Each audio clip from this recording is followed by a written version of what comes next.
all His mercy, all His Aishwarya, everything He has put inside His tent.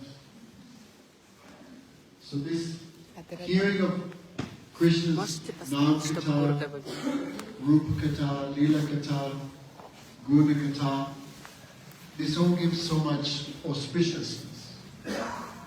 Tava Katha Mritam, Tapta Jivanam, Kavibeditam, Kalma Sapanam, Shavana Mangalam, Srimanatatam, Purivigadanam, Piye Puridetam.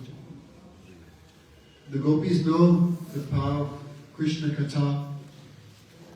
So they say these topics of Krishna are like nectar. These topics of Krishna are like nectar, Amrit. One who hears them becomes free from death. Means they realize their eternal suit, they never die in that way. How hard can it be to set up a phone? Just continue, man. Can't even set up a phone, how are you going to save the world? So these topics of Krishna are like nectar. It's not distracting me, just put it. Relax.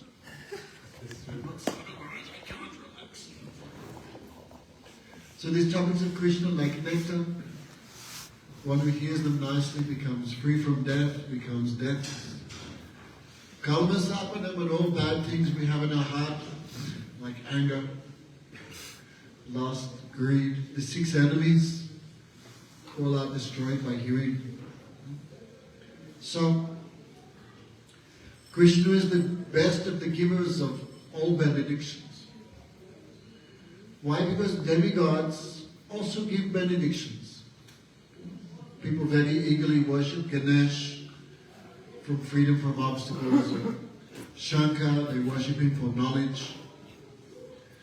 People worship, Bhagavatam described the different planets, the Navagrahas, right, that you can give many disturbances, anxiety, fear, poverty, disease. So many people worship these different planets to become free from distress. But the demigods, their mercy is like your shadow. It means they can only give you according to your pious activities. What you don't have coming to you, demigods cannot give. Because they are not independent. But Krishna is independent.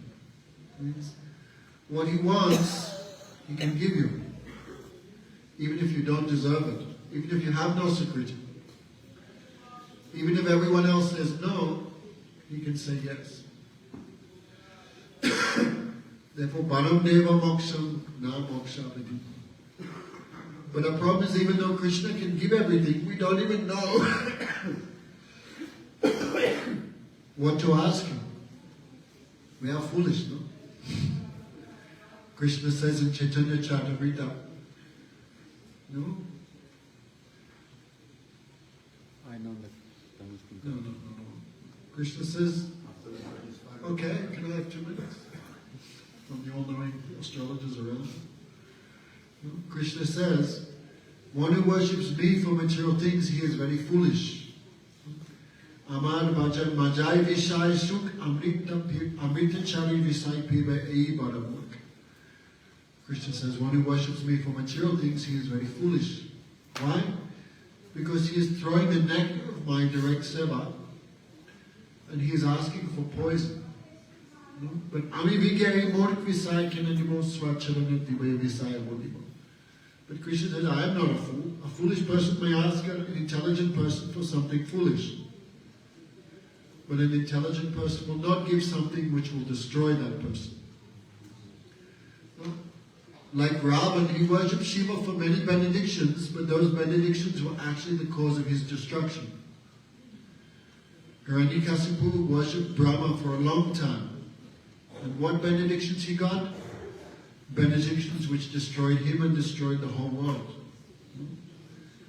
These are the demonic non-devotee quality.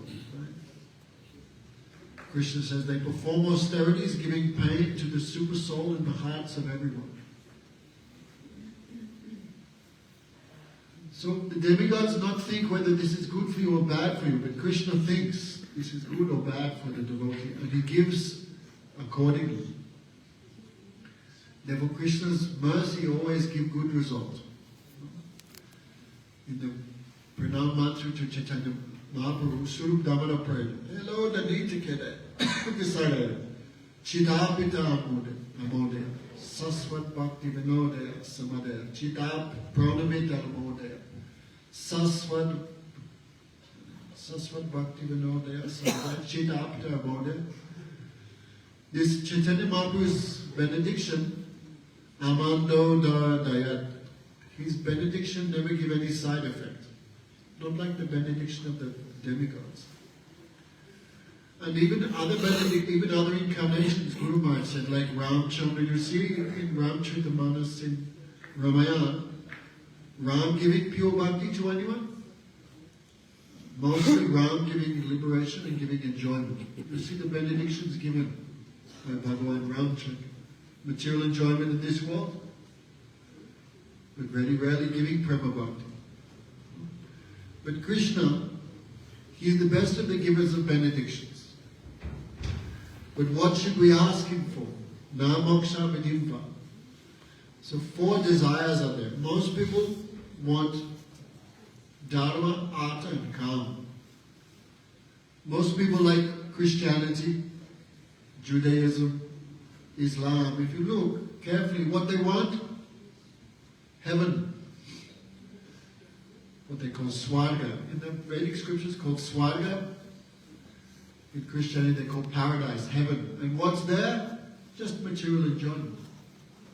But like in Islam, if you're a good Muslim, then you go to the Jinnah paradise, and there you enjoy unlimited grape juice, dates, drinks, food, and most importantly, ladies, sex life. Unfortunately, in Islam, the most they can achieve is being the head wife of your husband in heaven. Thanks a lot. She comes with 71 servants. And she has 71 other maid servants. So most you can attain is that. Means their goal is enjoyment, material enjoyment, nothing. But material enjoyment in this world give pain and suffering. How can it give freedom from distress there? There we see even the demigods have fear. You know, Bhagavatam described, when you go to heavenly planets, you get a flower garland. Nice flower garland, always fragrant, it never becomes rotten. And it stays for thousands and thousands of years. But just before you die, before you get kicked out of heaven, because that much heavenly activity, that much pious activities you did, that long you stay there. So when your pious activities, your bank account is exhausted, the flower garland begins to fade. So Maharaj said, the demigods are always looking at their garland. Oh my they God. also have fear. You know, like Indra, someone think, well, to go to heaven, the best would be Indra. Indra has most enjoyment out of anyone. But how many times the Bhagavatam describes the troubles of Indra? Right? Sometimes he made offense to Durvasa Rishi, he lost everything. Another time, out of greed to attain the heavenly planets, he killed Britasur, who was a Brahmin, and his brother Vishvarup. As a result of leprosy, he could not eat for thousands of years, could not eat or drink anything for thousands of years. Sometimes the demons like Hiranyaksha, Hiranyakasipu, Ravan, they capture the heavenly planets. The demigods have to run like insects. Sometimes Indra becomes proud and makes offense to sadhus. One Indra was forced to take birth as a pig, another one took birth as a snake. So even if you become Indra, fear is there. So what is the best thing to ask? And who can give everything? That is Krishna. So why should one ask Krishna for the temporary heavenly planets, the result of dharma? Why should one ask Krishna material wealth in this world, artha? Because wealth, very hard to get. Right? Someone gets a job, how much they get paid an hour? Ananta, how much? 7 euros, 10 euros, 20 euros. It's very hard to earn wealth. And once you have it, then very hard to keep. Children are there sucking away. Wife is there. Husband is there. Parents are there. Relatives are there. Some- The government is there. Brahmacharis are there. I never ask anyone for anything.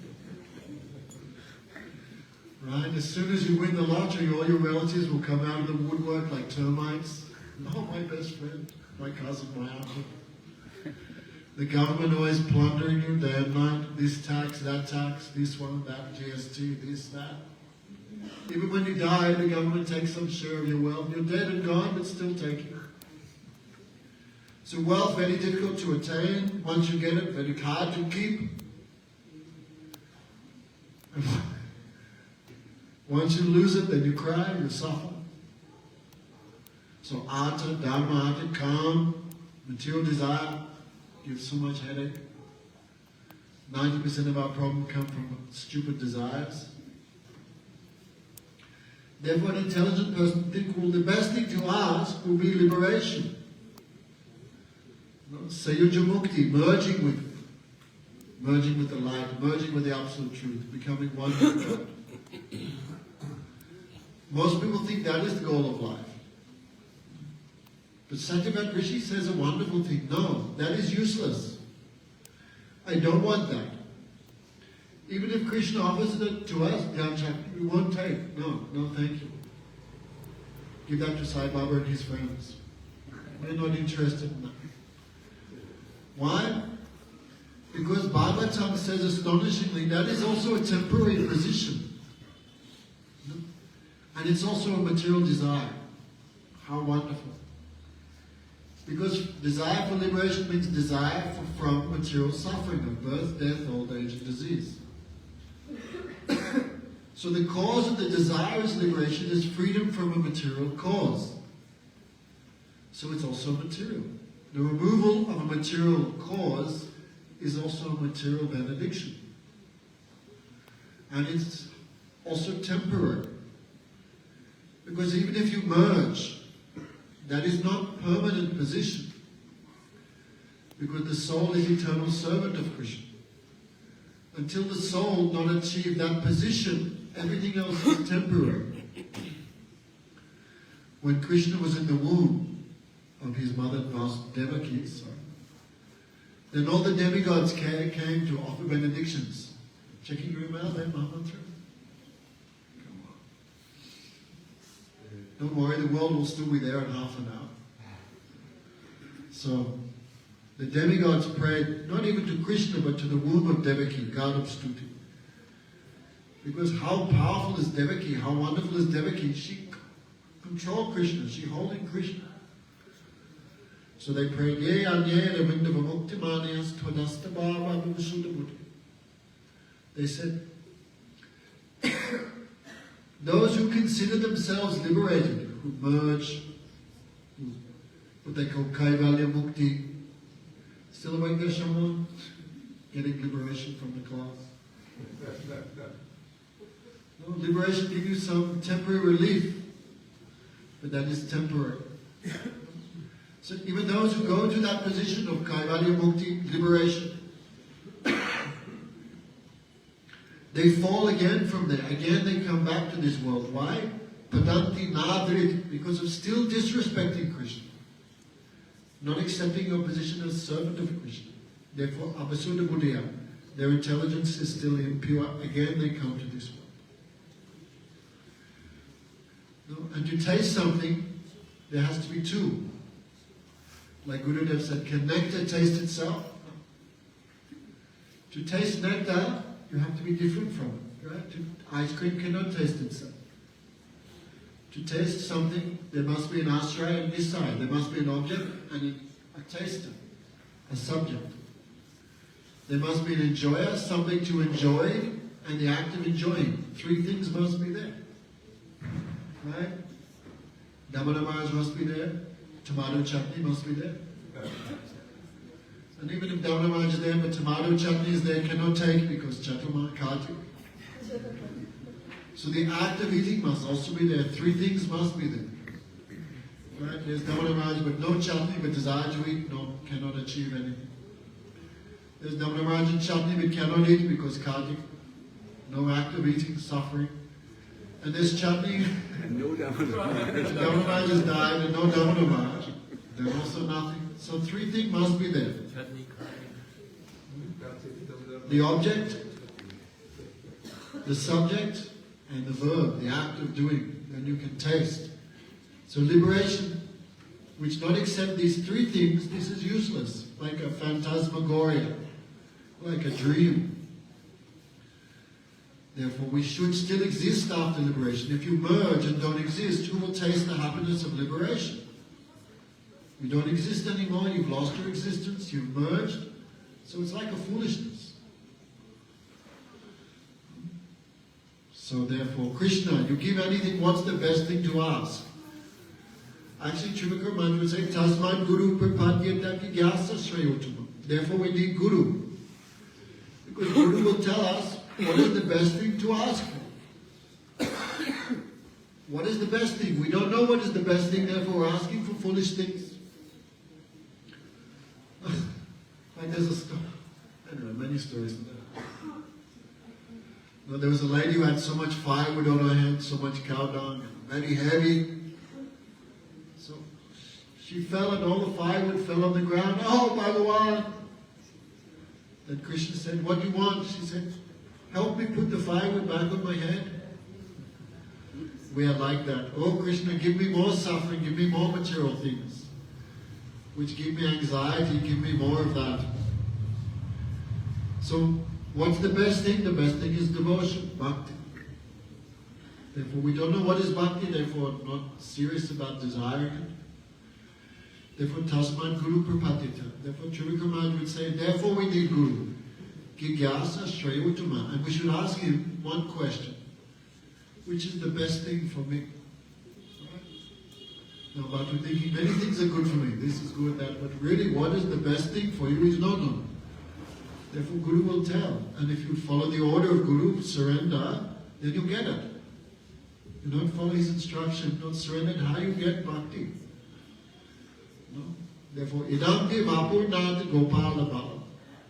Therefore, Krishna, O Nath, Vapu, I want to see your form. Which form? Gopala bala, baby form of Krishna. Sada me manas avidastam kimanya. Always in my mind, that form of Krishna should be there.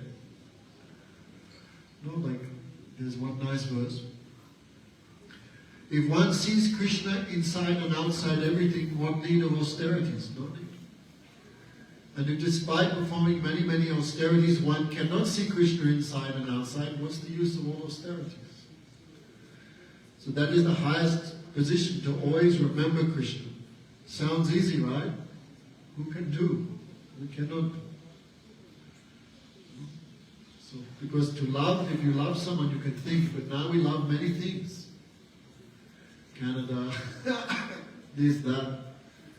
Many, many things we love, therefore we're always thinking of these things. But Krishna, remembrance of Krishna is not such an easy thing. Only that person who is this calm, no desire, they can remember Radha Krishna constantly. So, if we can always be with those who remember Radha Krishna, that remembrance can come to us. Sri Damodara Astakam.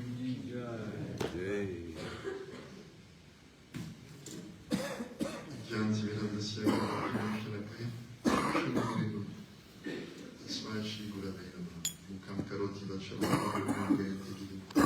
Yat Kripantam, Dishi Gurudina Tarinam, Paramananda Madhavam, Parindravadana, First of all, I want to offer my sincere gratitude to my spiritual masters, Nitya Pravishnu Vishnupada, Kavam Sarkana Vichari, Astotara Satashish, Bhaktivedanta Swami Prabhupada, Shri Bhogavinda Goswami Maharaj, all Gurudev, Shri Vaidyanatha Narayan Goswami Maharaj, all the Vaishnava delivered freedom and sannyasis, all the Vaishnavis may accept and obey senses. So we are hearing so many topics. In the introduction to his Vibhakta Madhava, Srila Rupa Goswami has written that the pastimes of Krishna, they're like Shikarini. Shikarini is a mixture of yogurt and sugar candy. So they're very sweet. And they purify the whole world, and they make one free from useless desires. Well, that's what just mentioned, the noble desire. If we see, desire is a kind of prayer. Desire is a kind of devotion that we have towards something. So actually the question is always the same. No. To be a devotee or not to be a devotee? And to be a devotee of what? Because everyone is devoted. So to what are we devoted? That we have to analyze. Usually we devoted to material things. And our desire is like a prayer for those material things. Therefore, one time Srila Maharaj was saying, when you chant your Gayatri, with the bead mantra clean, be very careful what you're thinking about and desiring, because this clean mantra is most powerful. The whole universe was created by the clean mantra. It is a seed of desire. So if you're chanting but your mind is contemplating some material desires, it may come to you and say, I don't want it. No, right now you don't want it, but actually your desire was like a prayer for it. It comes. And Gurudev says, no, this is what happens. You want something, and when it comes, say, no, actually I don't want it. You wanted it, now it's here, and you have to accept it. Because you prayed for it unconsciously. Desire is like a prayer. So what are we devoted to? Usually men are devoted to the bodies of their wives. And ladies are devoted to the finances of their husband. And their children, of course. We're always devotees of something or someone, but we are told, no. Actually, devotion should go to Krishna. Now, we're speaking about, Maharaj was mentioning Quran of Islam. So, in the Quran, there's no mention at all of love of God. Only one passage says, some people think that love should go to everyone, but the mu'min, the faithful, he knows love should go to God alone. There is only mention of love, and in an indirect way, not said, oh, one should develop love for God. No, people say that love should go to everyone, but the faithful knows it should go to God. And service to God is also not mentioned, only also indirectly. In one sentence, it is said, surrendered soul, enter into my abode and become my servant. So someone who has some guidance from some higher knowledgeable person, he'll find even in Quran, which is like a civil code or to behave in society, those two things are like love and service. But who will extract that? That's why Maharaj was saying, scriptures give so many instructions, but who will extract for us the appropriate instructions? Like, for instance, in the Bhagavad Gita, Krishna says, 4 types of people come to me. In the Bhagavad Gita, he calls them Sukritina, pious people, people who are Sukriti, good people. Because that's Bhagavad Gita, that is like basic teaching. In Chaitanya Charitamrita, Maharaj was quoting the verse. Krishna doesn't call them anymore pious, nice people, he said murkas, fools. The same people he calls pious in Bhagavad Gita, in Chaitanya Charitamrita, he says those fools who came to me for those things. So different levels of instruction, and one should be able to give appropriate instructions according to the recipient. We also have this example when Raghunath Das Goswami came to Mahaprabhu. He was always trying to run away from his family because he had become mad for Mahaprabhu. When finally he escaped and came to Mahaprabhu's lotus feet, what did Mahaprabhu say? Oh, very good, stay with me. He said, no. Don't be a false ascetic. Don't be a monkey. Don't practice Margata Vairagya, the renunciation of the monkey. You see, the monkeys have nothing, no possessions, but they're always doing some mischief and always stealing and always engaging in mating. Look at the monkeys that wait 5 minutes and mating. So he said, don't do like that. Go back to your home. Enjoy this world in a befitting way, like a gentleman, and keep this desire in your heart burning, but covered like a fire covered by ashes. And in time, Krishna will deliver you. You cannot cross this world all of a sudden. This was like an ocean. You cannot cross it like that. And then years later, when he has his devotion, of course, we accept him as a Nitya Siddha, but he's playing the part of a sadhaka to teach us. When his devotion had matured, and again he could escape from his family, at that time Mahaprabhu gave him other instructions, different levels, because different level of consciousness. So in the same way, Guru will give particular instruction to one and to another. Even Lord Brahma, he gave different instructions to different people. To some sages, he entrusted them with the path of karma kanda, fruitive activities. Some others say he put him in charge of jnana kanda, knowledge, department, aiming at liberation. And Narada Muni, he entrusted with the science of devotional service. Vyasadeva also had 4 men disciples, and he entrusted each disciple with a particular branch of knowledge. Jaimini did not receive the same thing that Paila Rishi or the other women, Sumantu or Angira, 4 men disciples. Each received instructions according to their capacity. So Guru also instructs according to the level of the person. Like a newcomer, if you try to railroad him into some completely renounced thing, when the person is just coming and start to appreciate the aroma of bhakti, which is very sweet, then you damage the person. The person is not ready for that. Prabhupada would instruct, okay, gradually encourage everyone, engage everyone according to their qualification and their level. And Gurudev also would say, it is not appropriate